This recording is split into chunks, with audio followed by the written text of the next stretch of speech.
Əli Mirəliyev yenə də fikirlərlə gündəmdədir də. Bu kişi heç kimin demədiklərini söyləyir, heç kimin bilmədiklərini deyir. Deyərdim ki, Əli Mirəliyev ensiklopediyadır. Bunda nələr var, nələr var. Deyib ki, Əli Mirəliyev, Rəşid Beybutov, Yalçın Rızazadə, Mirzə Babayev gey idi. Bu insanların heç birisi həyatda yaşamır. Ay Əli müəllim, bu nə qədər düzdür, bu nə qədər bilmirəm, amma bunun müəllifi sizsiniz. Mən eşitmişdim, amma inanmırdım da. Siz deyəndən sonra da demək olar ki, təsdiq etməyə biz də məcburuq. Bəli, Bakı News məlumatına görə müğənni Əli Mirəliyevin daha sənətkarlarımız haqqında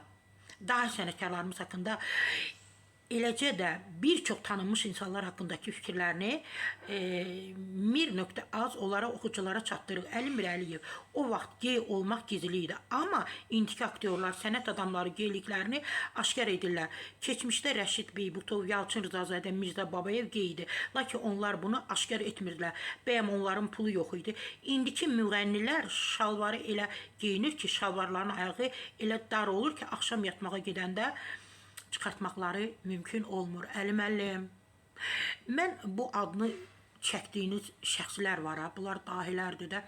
Onlardan birinin məhz Hindistana gedib gəldiyini də mən eşitmişdim. Sənətkarlardan birisi dedi ki, məhz o adam geyliyini burada etmirdi Azərbaycanda. Hindistanda xüsusi adamlar vardı, aktyorlar falan da onların yanına gedirdi.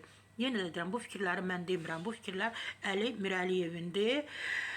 Və deyib ki, Yalçın Rızazadə, Mirzə Babayev və Rəşid Beybutov gey olub. Amma onlar bunu həmişə gizlədib. Amma indiki geylər hamıya bəyan edir ki, mən geyəm.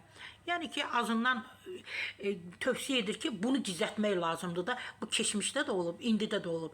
O vaxt da sənət adamları bu işlə məşğul olub, indi də. Təbii ki, bu bir xəstəlik deyə biz onlara heç də deyə bilmərik, günahkar edə bilmərik, amma təbii ki, bu hər zaman tarixə də nəzər salanda, böyük şahlar, padişahlar, onların da arasında məhz belə əqidəli, belə işlə məşğul olan insanlar olub, yəni geylər.